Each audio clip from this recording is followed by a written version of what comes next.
Heidi ho, folks, and welcome once again to Learn to Trade Live and Free. This is me, Jeff, coming to you live from Tasmania in Australia. And I'm going to be joined very, very shortly by Chloe, will be coming to us live from London. Well, just outside of London. Chloe moved, actually, in the not too distant past. And Chloe will be taking us through all the trend stuff that I kind of have no idea about. And we'll do that very, very shortly. But before we do, a couple of things or a little bit of tidying up to do. I'll just share screen. We do have an order for euro dollar. And there are the parameters coming up on your screen very, very shortly. I'm selling at, yes, selling, counter trend, counter momentum, all those things at 1.1426. And I've got my stop loss at 1.1452. And I'll be taking my first profit at 1.1418. Hi, Swee. So they're the parameters for the euro dollar on H1, selling at 1.1426. And the stop loss is at 1.1452. Little bit of an issue, and that is the low of the day right here. That's a new low, so I'm okay with it. But if it wasn't a new low, I certainly wouldn't be trading here without taking profit before that low. So that's okay. We'll get that one sorted. It's just a clean looking false break for me and a double cross of the daily pivot. So it's one that I have to take. Not a whole lot of confidence given that we are counter trend and counter super duper momentum. But yeah, a little bit of a whisper around that there wasn't a terribly convivial Euro meeting. But we do have a decision apparently on the post-COVID economic policies. So yeah, I don't know a whole lot about that stuff. In fact, fundamentals, oh my goodness.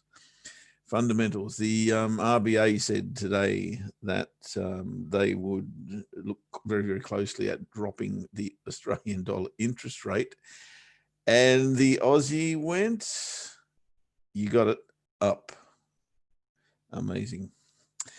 That's how much I know about fundamentals, obviously. That may give us opportunities on the Aussie a bit later anyway. We'll tackle that when the time comes. Let's go to the pound trade before it actually is open time. We will employ the services of Kumar's EA. Kumar, if you're in the room, by the way, it's disappearing. Maybe I've done something to the settings, I don't know. But when I close the EA, normally this writing here would stay up there. That's no longer the case for whatever reason. Anyway, let's take a look at what the levels are today. We have got a buy price. Obviously, this is the range of the last 3 hourly candles prior to London Open. This one, and this one. So I will just type those up before we go and lose that BA. So it is a buy at 1.2715 with the stop loss at 1.2640. That may change in the next little bit, but for now they are the parameters. And I'll put those on the screen in a tick, guys. So don't be terribly concerned.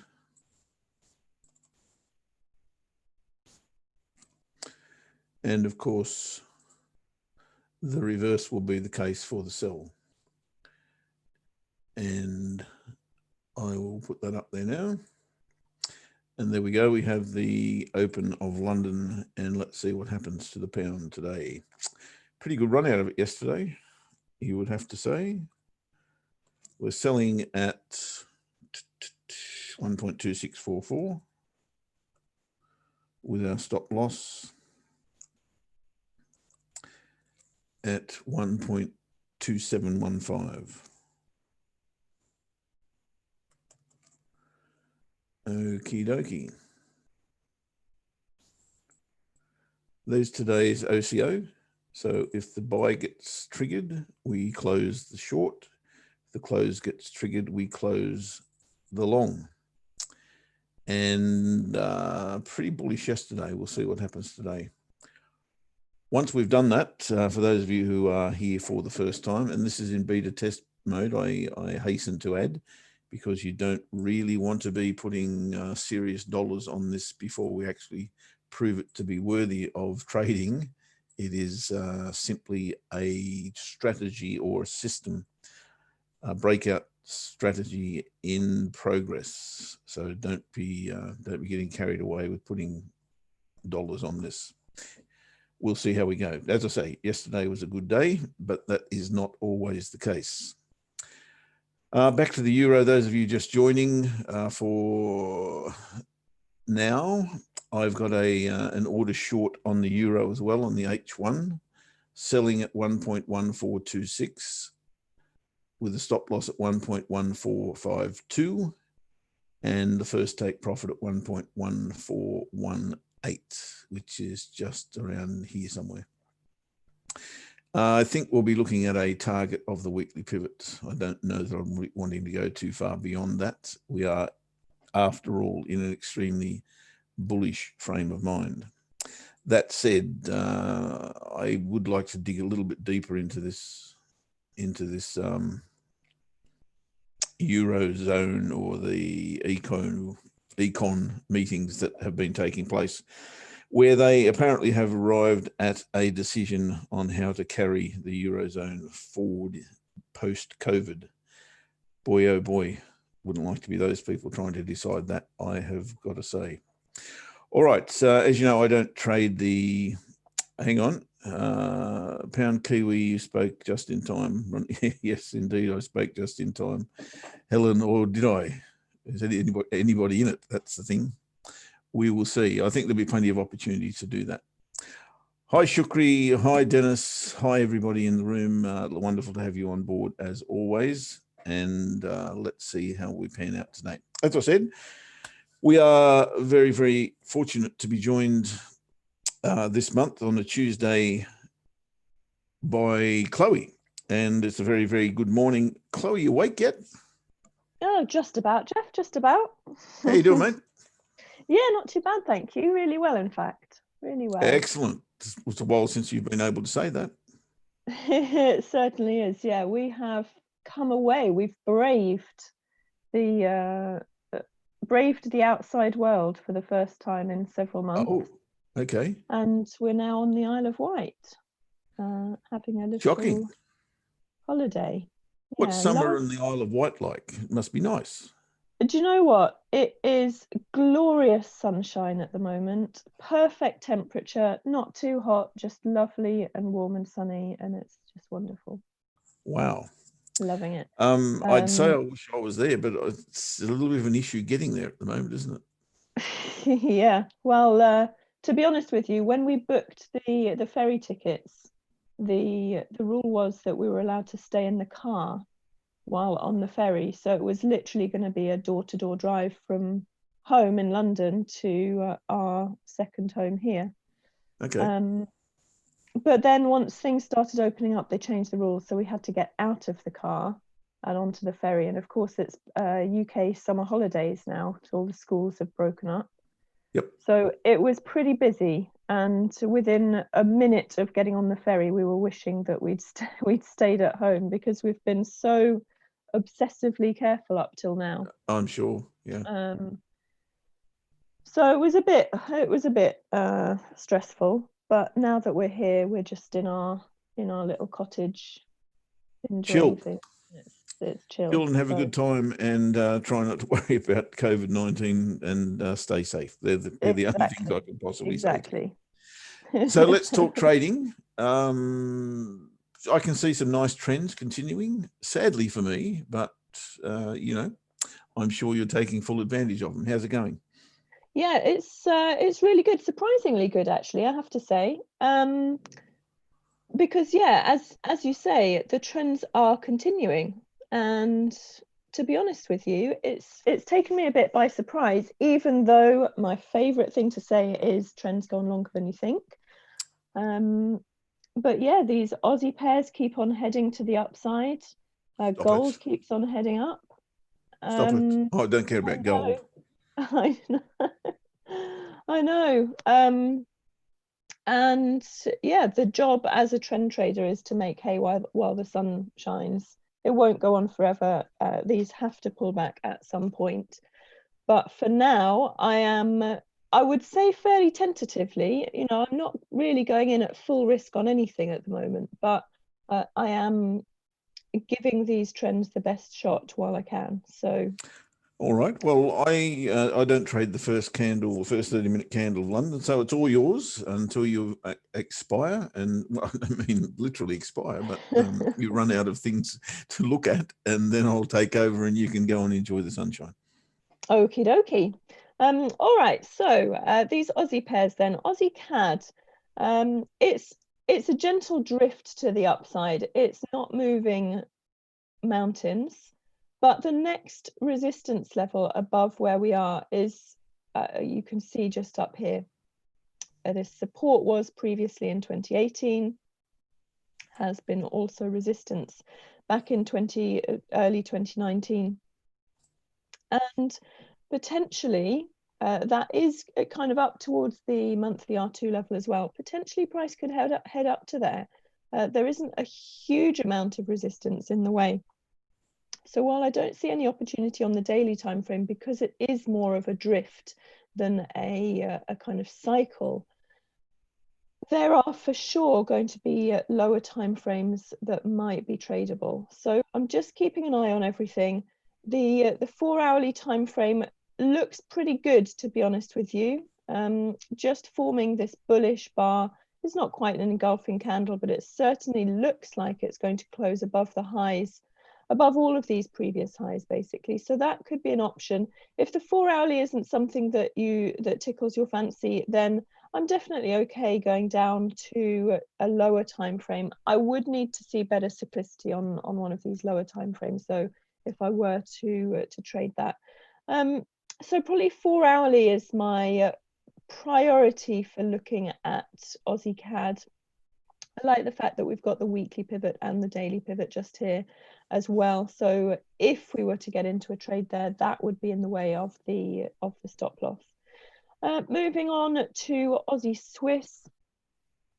This is also heading to the upside. If we just take a look at the daily time frame, again, the trend isn't spectacular. It's not moving a million miles an hour, but it is moving upwards at the moment.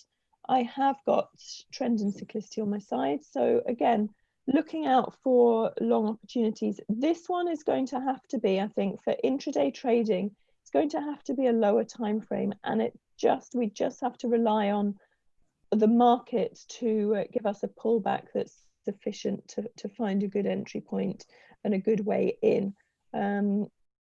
It didn't give me that entry earlier on this morning, and at the moment it's looking so strong right now that it might not pull back enough to get that entry. So I entered this on the daily time frame earlier on, but in terms of intraday, just got to be patient and wait for the retracement. Aussie yen, this is one some of you will know that I got into last week on the 4-hourly time frame, I think it was, and since then that's been going up quite nicely. So the initial trade was over here last week.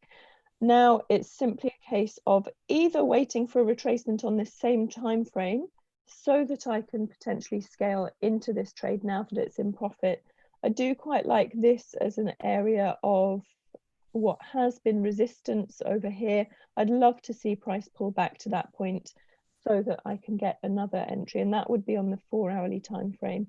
But in the meantime, again, if any of these lower time frames do retrace far enough, as I say, it just looks like in this last 15-minute candle here, price has kind of taken off. What I would have loved to have seen would have been price after this little bit of hesitation and consolidation, if it could have just pulled back down slightly so that I could get a good entry with cyclicity, then that would have been great to jump on board with. But it does look like price has run away, so we'll have to wait and see on that one whether we get a decent entry on the lower time frames or not. Aussie dollar, again, this is still heading upwards as well. We're now approaching this previous high over here, which was at resistance. So have a look at this resistance here. It's a pretty strong level of support that we've got here. So I am anticipating a potential bounce at this level, or at least a reaction at this level. So my initial plan would have been to scale out at this level, but because price is moving so strongly at the moment, I'm actually not going to scale out. I'm going to leave this trade open and I'm just going to monitor. And if it looks like price is going to pull back drastically, then of course I will think about taking some profit off the table. But at the moment, it's just going to be a case of waiting for this momentum to carry through this level and riding it for as long as is available in the market. So again, at the moment, all I could do on the 4-hourly would be wait for a pretty decent retracement. And again, this level here would be what I would be looking towards. But failing that, it's going to be the 15-minute is the possibly my only hope of getting in at the moment. And that depends on if I see a decent retracement. And again, it looks so strong right now that it may not happen, unfortunately. Euro Aussie, this one is heading to the downside. 15-minute time frame I've got up here as well. And again, if this can retrace, then fantastic. I'll be looking for a decent opportunity to get in. Basically, I see a trending market and I want to get in, but I have to wait for the cycles. I have to get in a downtrending market. I have to wait for the high of the next cycle in order to get in, because that gives me a good place to put my stop loss. It gives me a good probability that price is going to continue lower from there. Whereas if I just jump in now, just because I see that it's moving downwards, I've got no decent place for my stop loss, and I've got no real decent probability of it becoming a profitable trade. So I've got to be patient with these things. Chloe, just before you go on, there is a yeah. question from Christopher, and Christopher, Okay. good afternoon, evening, morning, wherever you are, to you. Aussie Swiss got entry for long. Are we in?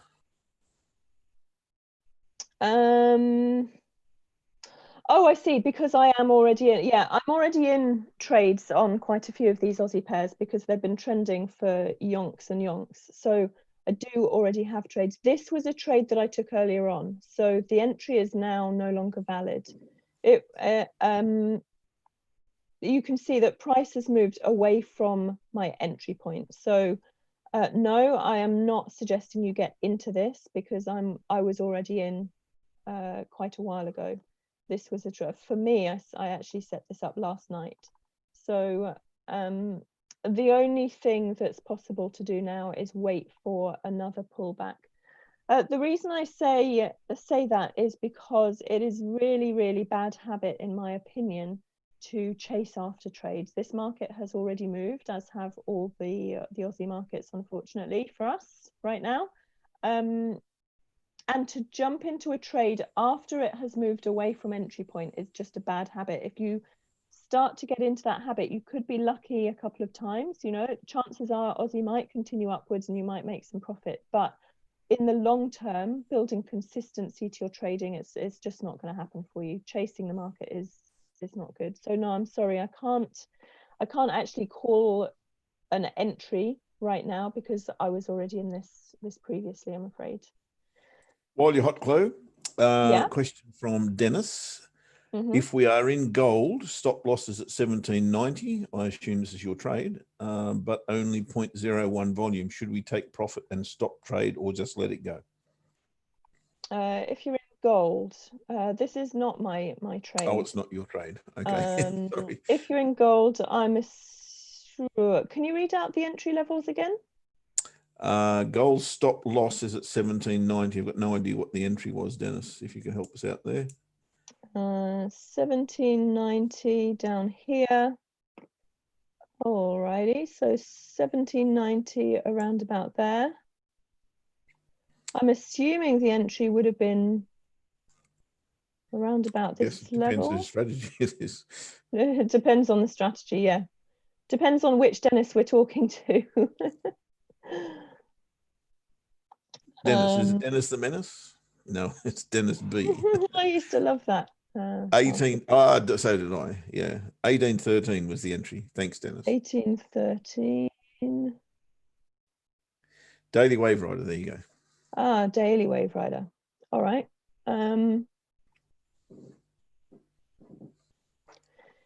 Daily Wave Rider. So I'm not a Daily Wave Rider trader personally. So I'm not the best person to ask this question. Paul Hutton in our team is the expert on the Daily Wave Rider.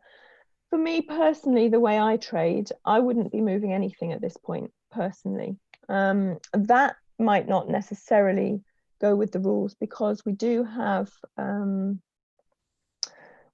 rules with Daily Wave Rider of where to scale out of the trade, where to move stop loss, etc.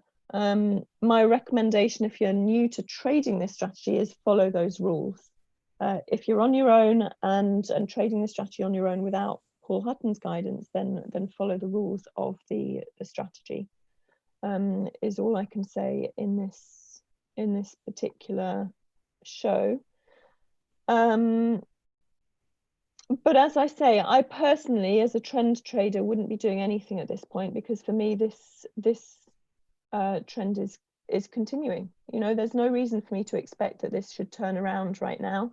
It might turn around, but there is no technical reason that suggests to me that it's going to turn around here. So why would I close any of the trade? Why would I scale out? Why would I move anything? Yeah, That is my personal. really, isn't it? It looks very bullish. That's my personal way of trading. But as I say, if you are trading the Daily Wave Rider strategy, then you should be following those rules, because those rules are back tested. All right, so where did we get up to? I don't know, but you got another question. Oh, okay. And where has it gone? Oh, this is an easy one for you. Sino's asking you, Chloe, what is the strategy you use? So the strategy that I use is called the Income Creator. And it is a trend-based strategy whereby I wait for a trend to become evident, and then I trade in the direction of that trend exclusively. So I'm never counter trend trading. I wish I could, honestly, sometimes, Jeff, but that's best left to the best left to the experts in that. So it is a trend-based strategy, trend following strategy, called the Income Creator. Yeah, and it just, you know, make hay while the sun shines, while the markets are trending. I just try and take every opportunity I can. If I'm around at my charts, then I'll take up every opportunity that I can, and then I stay quiet when the markets are ranging or not trending or consolidating. Actually, Chloe, on that point, and this is a question without notice, and sorry if you can't answer it, because I can never answer it when people ask me. If they want to learn your strategy, and I don't know the various levels that allow them to do that, and they're not aware of your strategy, how do you know how we do that? It's all got to do with James. Yes, that's Email the answer James. I give all the time as well. Contact@actions2wealth.com. Yeah. Because honestly, guys, we really don't know how the system works. It's very much a case of we're asked to do what we do, and we do it without hesitation. And then the business side of things is definitely something that we don't delve into. Yeah, the admin side of things is not my forte at all. But yes, contact@actions2wealth.com. Drop them an email. Let them know you want to get a hold of my strategy, and I will be absolutely more than happy to help you through it. No problem at all. Yeah, it's awesome at times like this, because as I say, I mean, even I wasn't necessarily expecting those Aussie pairs to continue trending as they have done. But you know, we've got another run at it, another profitable week on those pairs, even when I wasn't expecting it. So I love it. It's actually quite illogical at the moment, but as you say, you just ride it while it's there. Yeah, exactly that. So a couple of things that aren't Aussie related then, just because they are moving. We've got Euro Yen, which is, again, I'd say kind of drifting to the upside at the moment. It's broken through this level of resistance that I did have marked in. So this is one that I am also looking out for long opportunities on. I would say that the opportunity for today was a few hours ago, unfortunately. So that was before my wake time, definitely before my wake time. But I will be looking for a retracement, maybe the 15-minute. It looks a bit choppy to me, this 15-minute at the moment, but I'm going to wait and see if we do get a smooth retracement. If that happens, then I'll be jumping in. The other alternative is if it carries on through this weekly R1 level, then that could be somewhere that I can look for a retracement to as well. So Euro Yen is on my watch list for long. Euro Kiwi, I'm just pointing this out, basically, and this is not a trending currency pair actually. So all of my spiel about only trading trends, it's not trending on the daily time frame, but that doesn't mean that it can't trend on a lower time frame. So the reason I'm looking at this is just because of these bearish bars here on the daily, suggests the possibility that price could at least head down to the bottom of the range here. And if that happens, then I'll be jumping on a lower time frame to try and find an entry. So that's on my watch list for short.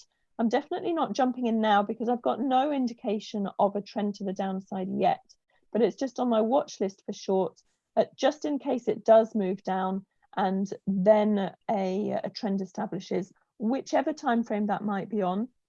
As long as we're through this level of horizontal support, pretty much at the low of yesterday and around about the weekly pivot there, then I'll be looking for shorts there. So that's on my watch list for short. Weirdly, I've got a couple of things on my long watch list of pound crosses.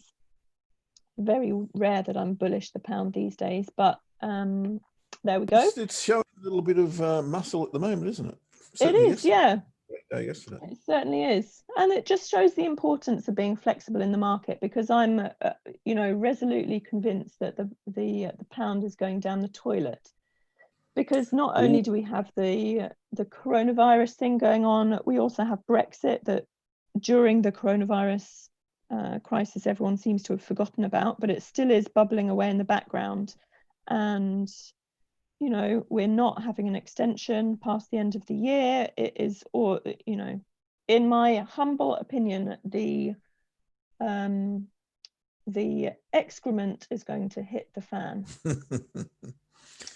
We say SH1T here. Yes, SH1T. Very, very polite, very ladylike. I like it. The SH1T is going to hit the fan, and I can't see any way of it being good news personally. That's my humble opinion. I'm not an expert in these things. But on that point, and overnight, and I did read this when I was doing my analysis this morning, and it did give me a little bit of a shot in the arm, because I'm extremely bullish pound Kiwi, not so much for the sake of it, but there's a massive reward available, and if it actually does go, as I pointed out to most people on Sunday. And Dennis is saying, was the Corona anti-vaccine yesterday that pushed the pound up? And look, the honest answer is going to be we don't know, but it certainly wouldn't have hurt. I wouldn't have thought. It certainly wouldn't have hurt. And yeah, I think we got news that the UK has made deals with 3 different vaccine creating companies for plenty of stocks of each of those, just on the off chance that one of them might work. So obviously, you know, it's news that people like to hear. I, as some people know, used to be a research scientist, so I know that getting these vaccines out is hanging by a thread, but Fingers crossed. lots of cases put forward, very few get across the line, I would imagine, Chloe. Usually, yes, usually. Yeah. This is, obviously a bit of a different situation in that I think probably people think that getting a vaccine out that works no matter what is more important than, some of the potential risks, I suppose. But, hopefully that's just me being a little bit cynical. A whole lot of people working on it, I would imagine. There certainly are, yeah, a lot riding on it, and a lot of money riding on it as well. Every single government in the world is going to be chasing after doses of these things, so it's a problem worth solving for sure. Dennis says he needs a vaccine for corona so he can go out for a corona. I'm with you, Dennis, but we're fairly relaxed here at the moment in Tassie, so we're okay. And of course, we've got every grog shop around the place offering a free delivery at the moment. So we're doing all right. Yeah. We have plenty of people in the UK going out for their coronas as well at the moment. Just not me. Used to be illegal, to deliver alcohol. That seems to have gone by the board. Is that right? Illegal to deliver alcohol? I did not know in that. Australia, yeah, definitely. Wasn't well, because of the responsible service of alcohol laws. Right. You're supposed to actually distribute alcohol responsibly. Now I've done to people that you can yes. Yet they give it to me. Assess. Goodness gracious. Yeah, something's gone wrong there, hasn't it? Are they crazy? Anyway, I'm holding you up probably close. Sorry, away you go. All right then. So yes, a couple of pound pairs on my watch list. Pound Swiss, I'm looking at to the upside. Again, only tentatively because I can't get over my my fundamental issues with the pound. My emotional issues with the pound, to be honest with you. They are emotional issues, and I will say time and time again, emotional trading is not the one. I am a very emotional person, and so I'm very aware when my emotions are leading my opinions of the market rather than my head and my technical analysis and things like that. So tentatively on the pound, but I am bullish and looking for long opportunities there. Pound yen, I mean, definitely that is heading to the upside. I'm going to be looking for a retracement. I would love that to come to around about this area because I've got a level of slight resistance here that I'd love to see retested. If it doesn't make it down to that area, then I'd be happy to take any retracement there, to be honest with you, on any time frame to get me into the market. It is on my watch list long. A couple of the other pound pairs I am bullish on, but not quite so much. Pound Kiwi, I still see some resistance up here, which I think was this the one that you were mentioning, Jeff, that you were yes, Chloe. Yep. Which is probably why I'm not looking at it so much. I'd say this is probably exactly why, yes. Because anything that Jeff can make money out of, I'm almost guaranteed to lose money out of. And flip-flop. So that one, I think I would probably struggle with finding an opportunity there. That is all over to Jeff and his strategy, I think. For me, and again, pound dollar as well, I've got resistance up here that I can't really see myself trading through at the moment. So it's pound Swiss and pound yen that are my priorities in the pound crosses. Those are the two that I'm going to be keeping an eye on. I've got Kiwi yen as well.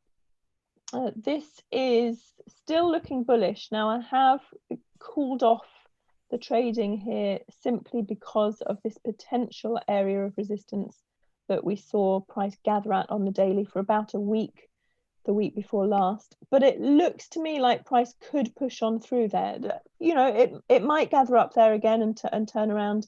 But if price does push through that level, then I'm certainly going to be looking, and again, it's probably on the 15-minute time frame that I'll be looking for a potential entry there. So that's Kiwi yen on the watch list as well. And then dollar CAD most definitely on the watch list for short. Looking at the daily, it just looks to me like we're potentially heading towards a breakdown through this level of support. It's a very, very messy, Ash would probably hate me for calling it, but it's a very messy kind of head and shoulders pattern here. Left hand shoulder here, head just up here, right hand shoulder here. It's very, very messy, but potentially that neckline could break. And if it does, then I want to be in that to the downside, at least until this next level of support down here, where this previous low was. So dollar We agree with CAD that one, is, Chloe. We definitely agree oh, on that one. excellent. But Excellent. I need a rally first. I can't get Yeah. in here. Right. What do I need to see? Well, I need to see on any of my time frames. I'm pretty much the same as you, Jeff, actually, in that I do need a rally, but what I would prefer is I would prefer to see this level broken first, and then I'd like to see a rally. If I get a rally from here upwards, then it may still leave me an opportunity to trade, but I would have to trade at reduced risk with the intention of getting in again after the break of this level. So there are a couple of options there, but definitely on the watch list for short. And then finally, it's no surprise that the last trending thing that I'm going to be looking at is gold. This is still on a run to the upside. Anyone who listens to Ainsley on the Sunday show will know that she is still bullish and will be bullish for the foreseeable future, I think, on gold. And I completely agree with that. So any opportunity that I can find, any pullback that I can find to jump in on gold, definitely that is something that I'm interested in. And if it happens, the 15-minute chart is moving quite nicely at the moment. So if it happens on the 15-minute time frame, then fantastic.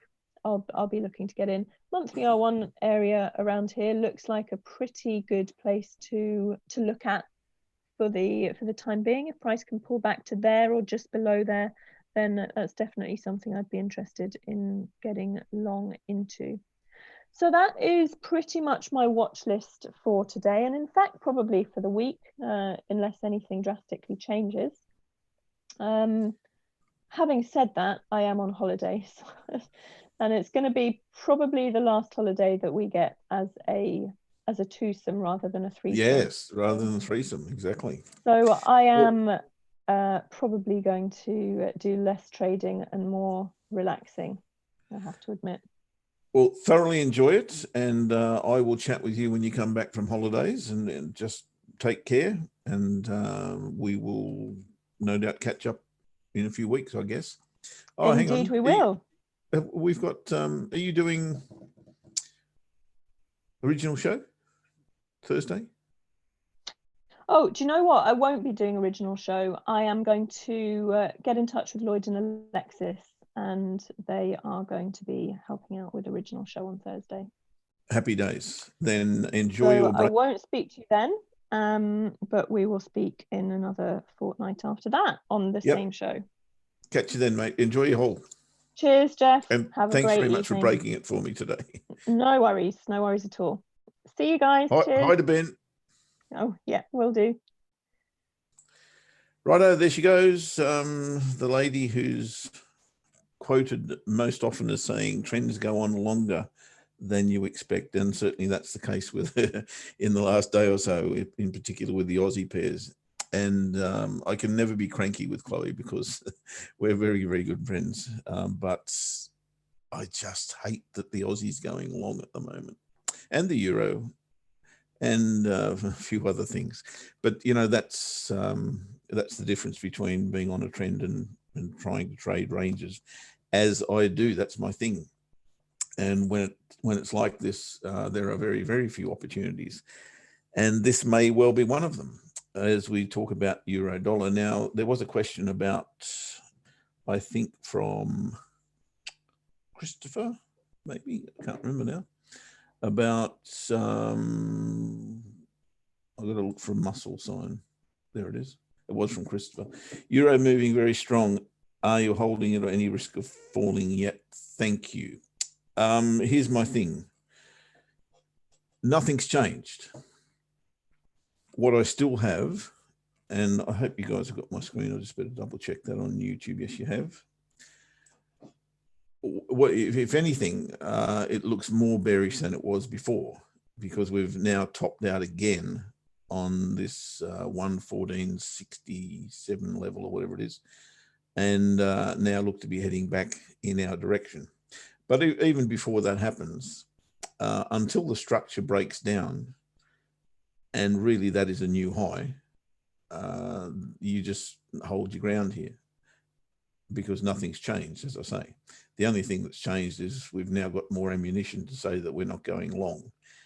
So the false break scenario still exists. The only thing that really could change here for me is, well, there's no real point having my stop loss there now, is there? Or is there? I think the answer is yes, there still is, because that level's still valid, in my humble opinion. I could consider moving my stop just above the candle, because that's where I'm going to be wrong probably. If we do get taken into this trade, we're probably going to be wrong there. That's clouded the issue just a little bit as to where we're going to be wrong, but there is probably still the answer. So I've just got a little bit of extra protection with that swing high there, and that's why I've put my stop loss there in the first place. So we'll see how that pans out. Why would I be bearish the euro dollar? Well, it's not that I'm bearish the euro dollar, to be honest. Well, I hope I'm honest all the time. I try to be. But in reality, what I see are two things. One is that the euro versus the US dollar is in a zone of resistance. And I point this out just about every day to everybody. We are still in this, and it's a cloud of a price, right? And I call it 113.60, right? Because that's the price I get in and out of and all sorts of things over many, many years on euro dollar when it gets to this area. So for me, it's 113.60. It could be 115 to 113, but again, I call it 113.60, and I will use 113.60 if I get the opportunity to get into the market. So until we clear this area, and yes, we're nearly clear of it, I've got to say that, I will not be in any way, shape or form trying to buy euro dollar. The other side of that coin, of course, is the dollar, and I'm expecting the dollar to rally. And every single moment that goes by, it keeps throwing mud in my eye. But that's just the way it is. I can't do a thing about that. My analysis is still the same, and the market continues to go in an opposite direction. One thing that does mean is I'm not going to lose anything whilst I'm not in the market. That's little compensation really at the end of the day, because our job is to make money. Do I see this slowing down anytime soon? Look, on the evidence of the candles, you've got to say this is on its way here. You really do. So I'm a euro bull at the end of the day, but I'm also a short-term trader, and I like to trade counter trend. I like to trade retracements. So I definitely see the opportunity to trade a retracement here, particularly when you keep getting refusals at a particular level. And when I get that, I start to think, well, okay, if we're not going long here, where are we going? And the answer is that we're going to a support level. Where's the strongest support level on the chart right now? It's here, isn't it? Weekly pivot. You've got a trend line to get through in the first instance. There's no question there. But once that happens, weekly pivot's the obvious next support level, which coincides with this swing high over here. So, that's completely in my view. And pretty much that's my analysis on this cross. I expect a retracement, and if I can find a way to trade that, happy days. And that's how we come up with that entry or that order. What level do I think the Aussie will retrace to for a possible entry? Look, I thought the Aussie had a little bit left in it. Where's that chart? And I pointed that out yesterday or Sunday. I can't remember when I pointed that out. But it's hit that level pretty much now. 70.50, I think, you can see where it's been support, resistance. So I think we're at that level now for retracement. So, okay, let's talk about the retracement and how we get into it and where we get out of it. Yes, we've now got a higher high on the 4-hourly chart. On the daily chart, we've hit that level that we spoke about, right? 70.50, we'll call it. What we need to see is on any time frame, doesn't matter which time frame, but obviously the smaller time frames will give you an earlier opportunity than others. And this is the challenge that you've got. On a 4-hour chart, you've got a higher high. Let's get rid of these trade lines to start with. Actually, we can keep that one, it's still valid. Probably through there somewhere. Yep. So what I look for is a reversal signal, and that will come in the form of a chart pattern or a candle pattern. Now, at the moment, you don't see a reversal pattern here in any way, shape or form. In fact, you've got quite the reverse. You've got a massive bullish bar. So drill down a little bit further into the smaller time frames and see what we've got. And until you've got it, there's just no point in looking at the chart. Until I've got a reason to think this can reverse, it is pure speculation. From my strategy's point of view, look, there are many, many ways to trade the markets, right? And some people will say to you, they've got a strategy to trade as soon as it hits resistance, and they're absolutely perfectly valid. I don't dispute any strategy that comes up as long as it doesn't lose hand over fist all the time. So there'll be people right now thinking, okay, I've got to limit entry order short at the high of this bar. And I get that. 70.03, for instance, or whatever it is, up there somewhere. And they'll have an entry, they'll have an order in the market. And I can see why, because we're at DR 2.5 already. And if you know your numbers on daily resistance, intraday, you've got to be expecting price to come back here at some stage. We've got an untested daily pivot as well. But I've proven over many, many years that speculating at horizontal levels or even daily resistance levels doesn't always work, the same as everything doesn't always work. So I've got to wait to get what I need. And what I need to see is a reversal situation, maybe a bearish engulfing bar on any time frame, maybe a head and shoulders, maybe anything that just works, and then a confluence area. And then once I've seen that, that's only half the story. I've then got to wait for confirmation of that, and that will come, if we're going short, in the form of a lower high. And until I see that, all bets are off. I can speculate all day long that the probability here is that we're going to daily pivot. Got no question that may or may not happen anytime soon. I think it will come back towards that at some stage. Got no question about that. But timing is everything. And if you're speculating now, that now is the time, you may well be right, but you may well be wrong as well. It's like tossing a coin. So to answer the question, sorry, I go way off track, give you explanations. The thing that I would be looking for is a confluence area of some kind.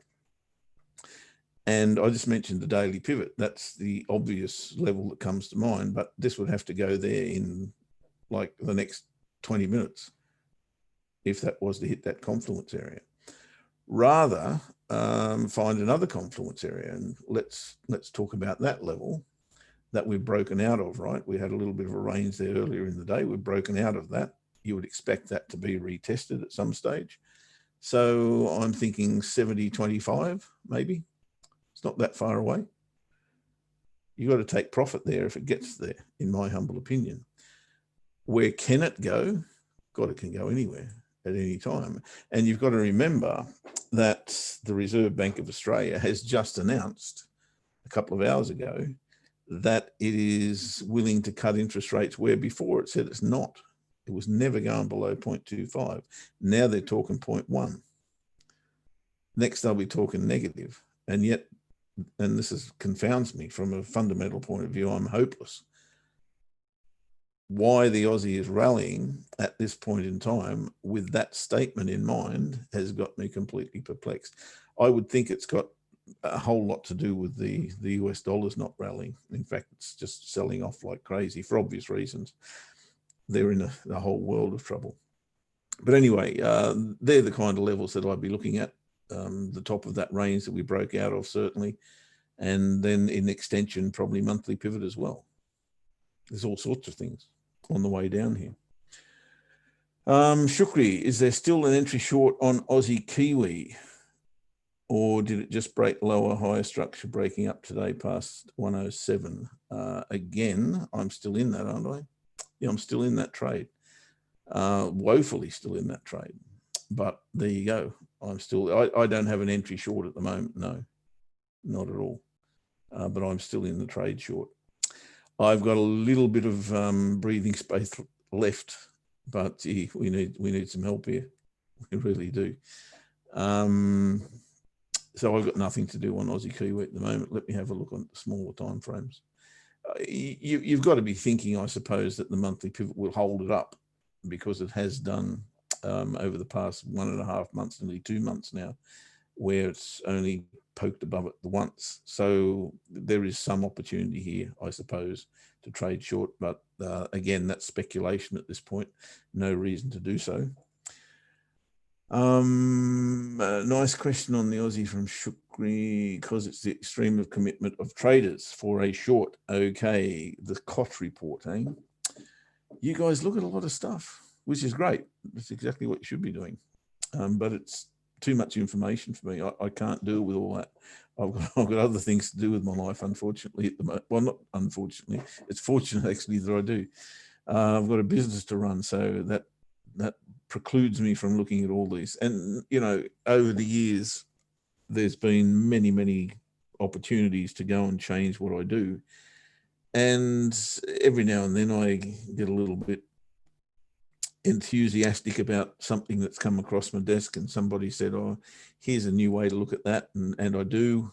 And, you know, 10 minutes later, I'm just back to my old habits, because it's worked over many, many, many years. So it's hard to teach an old dog new tricks, guys, at the end of the day.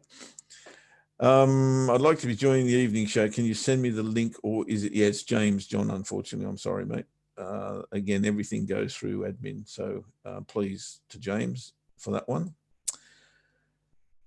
Yes, John, you have to. Oh, thank you, Sweet. Thank you, everybody. That question is answered. Hey, Sweet, you in Orlando's group. That's for Swee, not me.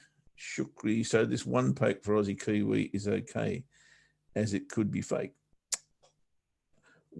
Oh, you mean above the current range? Look, it's strong, Shukri, and I don't get it. I just don't get it.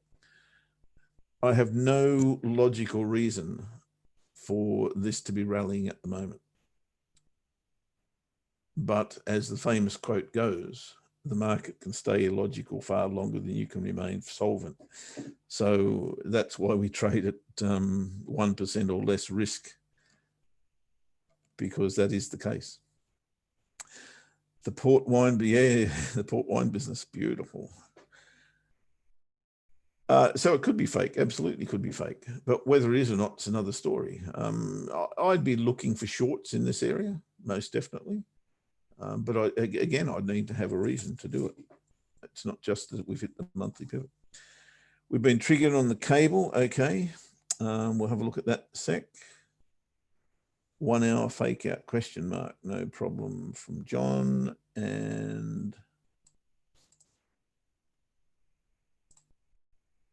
I'm on the Big O Telegram group. Broken his time. Okay. So I'm looking at what? Pounds on the long. Right. Okay, let's do that. Have we got a fake out? We've certainly got a big bearish bar sitting there. And we are in, gee, we must have been just tipped in, do we? What's the level? 127.15.5, half a pip. Don't you love that? Just gives you the SH1Ts when that happens. And again, with the analysis that we're going to be doing on this particular breakout trade, when I come back in the first week of August, we will be pulling this to pieces big time. And do you really want to enter at that level at DR1, which is exactly where we entered the market pretty much, or just above there? The answer is no. So that filter will most likely be added to this particular system of trading. We don't want to do that. So we'll be working out how to get around that problem. Either we won't trade, or we'll find a way to get in above there, or wait for a retracement, or whatever the case may be. But we'll work it out. That's why we're doing this, so we can actually get this system as good as it can possibly be. I believe in it. I absolutely believe in it. But it's all about management. Everything's all about management. It's not just about getting into the market. It's how you deal with what is dished up to you once you are in the market. And this is another case in point. What do you do now? You've got a big reversal bar forming.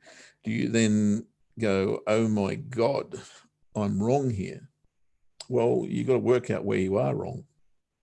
And potentially that is where you are wrong. We haven't closed below that yet, though. This is just an emotive bar at the moment by the looks of it. We shall see. How's our euro doing? No entry yet, 114.26. We're about 10 pips from entering that. So no change there either. We'll hang on to that one. This does look a little bit rangy, doesn't it, in this area now? And that's okay as long as it stays there and doesn't break and go back into it.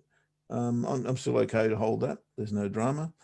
Haven't really looked at too much more. When we started the week, I was looking for some different things, and the euro dollar was one, pound US dollar was another, and pound Kiwi was another. I'm still very keen to get into pound Kiwi, I've got to say. And I do like what I'm seeing now because it is a nice retracement. If you got in earlier, then that's cool. I was considering playing an ABC long this morning, but with the untested daily pivot, the answer was no. What do I need to see to get into this market is the question. And it's always the same. I want to see either a false break of support or a break and retest of resistance. Now, the break and retest of resistance has caveats around it as well. We had a break and retest of resistance here, the top of our range, but there are other rules that apply. So everything's all about context.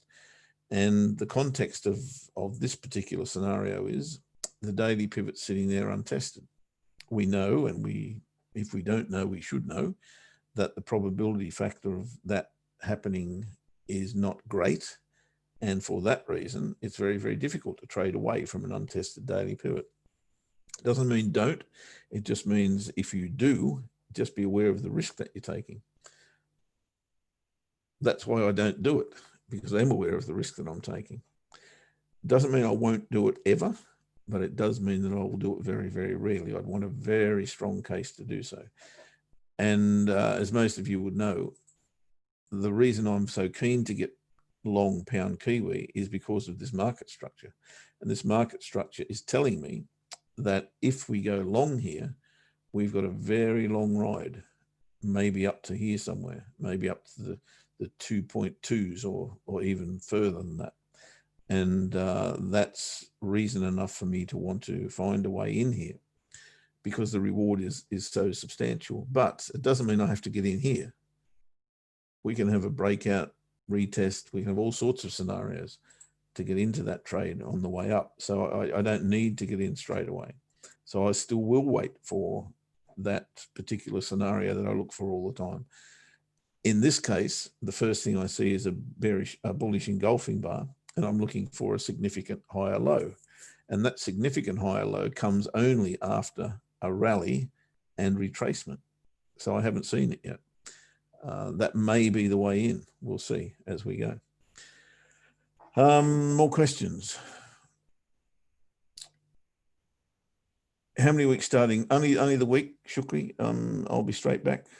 It's I'll not going anywhere. It's just I'm having a little break. How do you add Telegram? O to Telegram? I don't know, Helen. Again, I would imagine that's a James thing. Helen, been trying to purchase Christian Wellington for 2 weeks now. Sorry, can't help you there. What about Euro Aussie? Chandru, okay, I'll have a look at that, mate. Same channel like Pound Kiwi. Euro Aussie, that'd be going down, wouldn't it? One would think. Euro Aussie on a big time frame. Yeah, that one. And again, as I see, that looks to be going in the opposite direction. And if you take notice of what the Aussie's doing, then I suppose you've got to be on board with that. I don't get it, frankly, as I've said many times. We are at a very strong support level right now, though, so I'd be expecting this to bounce a little bit, and it is doing that, I guess. No, not really. So we're trapped in this range on the smaller time frames, and we're now at the bottom of that range. Go figure. We've also got a trade line coming through here, which we've now met. We've also got a low here, so bottom. I've got to be untested daily pivot at a monthly pivot level as well. I've got to be thinking we're going back to here at the moment. Well, not at the moment, in the short term. So I'll be looking for this level to break, come back inside, and retest the top side of that support trade line, trading it back up to here. So looking still, as always, to range trade. And whilst ever that range is still there, that's what I'll be doing, just continuing in that vein. As far as the bigger picture is concerned and trying to get in to take advantage of that, I think this is far tougher at the moment because we aren't at the extreme. Yes, we've come off it, but where we go from here is really questionable for mine. You know, we could go right back up here before we went to the bottom. Whether that's the case or not, pure guesswork. But you can see that we've been here before many, many times. So I'm happy to range trade in this area for quite some time, I would imagine, because it's done it before. And we've put in that inverted V-shaped recovery, if you like, off that massive, massive spike that we got up here. So I think consolidation is still the name of the game. So range trading. Still going. Euro Aussie, that was the one we just got from Chandru. They keep telling me okay, don't know. The current pound Kiwi 4-hour bar, will I look for a long? Again, I'll go back to that in a sec, but whilst the untested daily pivot's still there, probably not. And I think we're at daily resistance as well. Okay, and you guys have chatted amongst yourself about that. Very good. All right, one more time, we'll go back to pound Kiwi and the 4-hour bar. So if I was going to trade the ABC, I would have probably traded that bar there. And I did consider that this morning, as I told my group, but didn't take the trade. I really need to see some support as a false break now. I really do need to see that, because it's just given me the impression that DR1 is going to hold for the day, and we will see price down here at some stage. We had a big day yesterday on pound, don't forget. So consolidation or retracement is definitely well on the cards. That's not a mystery. That's a given. We know that after a big day, we go, well, it's not necessarily one big day. It can be two, can be three, but we definitely go into retracement or consolidation once we've had a pretty big move. So I would consider that yesterday as the big move. It's gone from well below support to well above resistance, and that is unusual. So no, I don't think I'll be looking to go long here at the moment, and I'd have to put my entry up here under my insurance policy, if you like, and I'd have to put my stop loss under the weekly pivot. It'd be a big stop, 154, and I'm not afraid of that. That's no big deal, because we've got 2,500 pips available to us. but I do think there'll be a better way to get into this at some stage. So I'm hanging on there until that occurs. Very quickly through a few others. Euro yen wasn't one, although it is looking a bit toppy there, I must say. Aussie CAD. I can't say any more about the Aussie except that I don't know why it's rallying. It's got me confounded. Don't know. Pound Aussie, look, I'm bullish this. And look what it's doing. Again, it's defying all sorts of common sense that goes into my head. And I know that's a scrambled mess at times in my head, but, and this is the crazy part, when you try and marry fundamentals with technicals, it's great when they line up, but when they don't, it does give me a quandary. And I think, why? What's going on here? Why isn't this doing like it should? Why isn't the Aussie just crashing right now? Because the RBA has said that they're going to drop in, well, probably going to drop interest rates, or are considering dropping interest rates. Yet the Aussie just rallies. Don't get it. Don't get it, guys. But what I will be absolutely conscious of, until these lows are taken out, this may well be a buying opportunity. So now that we've come across the pivots, that's really interesting. The daily chart tomorrow may look even more interesting. Yeah, it will. Because we've now got a double cross of the weekly pivot. If today's bar closes as a bearish decisive bar, or even where it is now, that would be fine by me. So tomorrow, I'd definitely be looking to trade this long pound Aussie, but it may happen earlier. How? Yeah. I don't really have anything available until we hit this area down here. So a trade line through here, maybe even from here, be the same thing pretty much. False break. That's pretty much all I've got at the moment. The other way, of course, to get into this would be to play a break and retest in this vicinity. Nice confluence here of pivots. So price got up to there, broke it, retested it, then you can look to trade long. You got to take profit before here, though. There's always something, isn't there? You just can't go, well, sorry, you can do whatever you like, but I can't because of my very, very conservative nature of trading. That's just the way it is. So that's what I'll be looking for in the near future. What else? A euro pound. Also interested in euro pound. And again, my analysis this morning was telling me that there was a candle here saying if price got back to this level, it would go long. Impossible for me to trade that.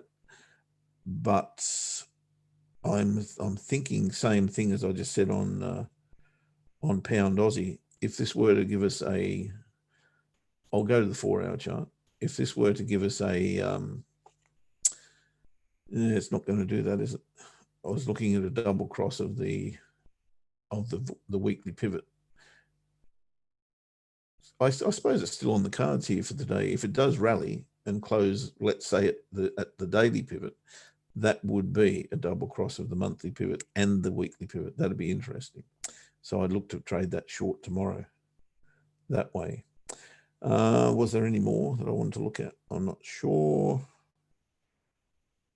Pound Kiwi we've covered. Oh, yeah. If you're at all bullish the pound, and I can only glean from the way the Aussie is rallying that we are in a risk on scenario, that's got to make pound yen and pound Swissy attractive. Now, you can see that they're fake outs at the moment. And as I said before, daily pivot untested, that's always going to keep me very, very wary of going long at these levels. So I'd like to see this come back to here, back to the daily pivot on both pound yen and pound Swissy. And if that were the case, I think they're going to be excellent buying opportunities. There's a lot of water to go under the bridge prior to that, but that's pretty much what I'll be seeing. Finally, dollar yen, because everybody likes to look at dollar yen, and I hate the blasted thing. But it is at a tradable area. But what I'd need to see is something that I can't just now, and that is a reversal bar on, well, any time frame really.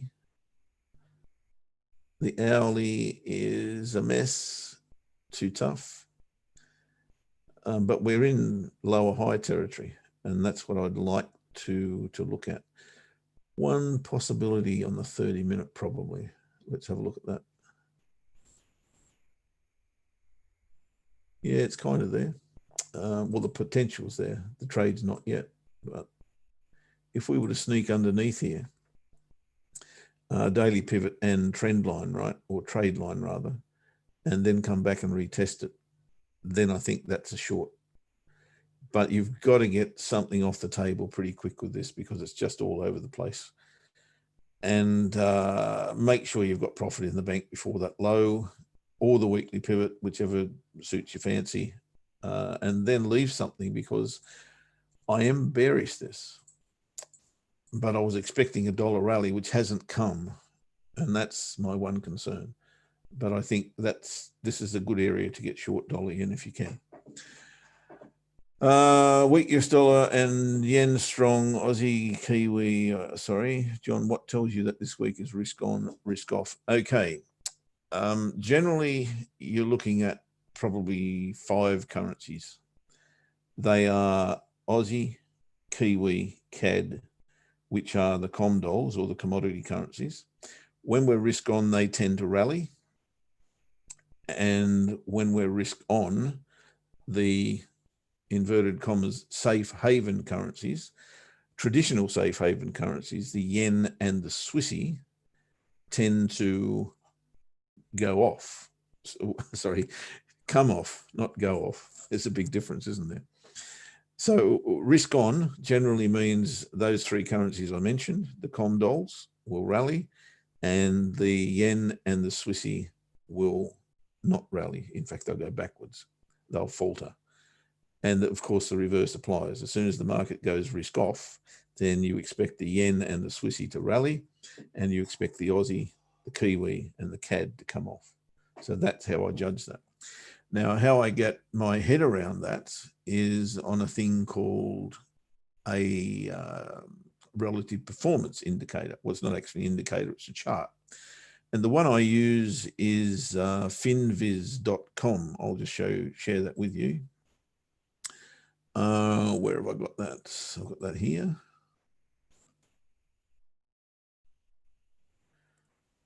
So you should be able to see that in just a tick. Finviz.com gives me a little chart that compares the major currencies to the US dollar. So, and you've got the option to do that on a daily basis, on a weekly basis,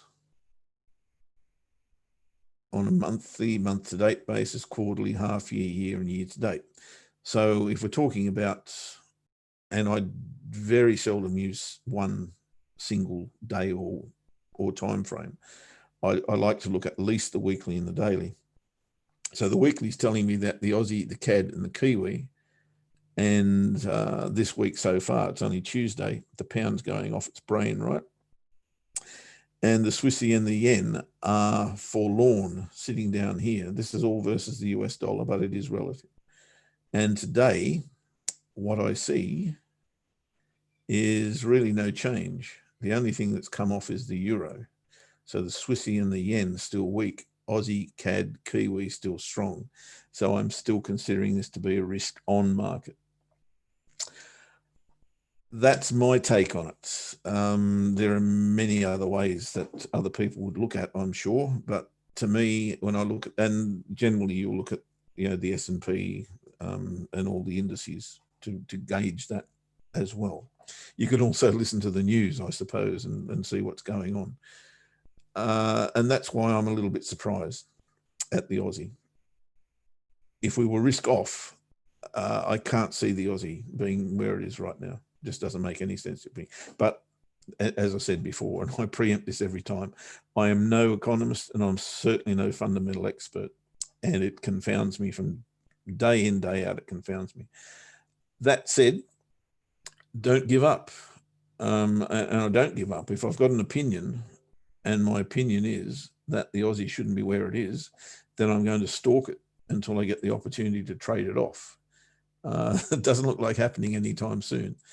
And you guys who are in trends at the moment, you've got absolutely no reason to think that this can go anywhere but continue to go up. Apart from the fact, of course, that we've got an untested daily pivot. We're above DR2. You don't want to get into the market, right? You don't want to start trading long here. But if you're in the long, my goodness, you're on a good thing. There's no question there.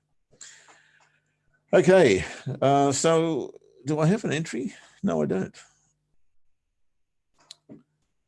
So euro, still nothing. It's gone into consolidation.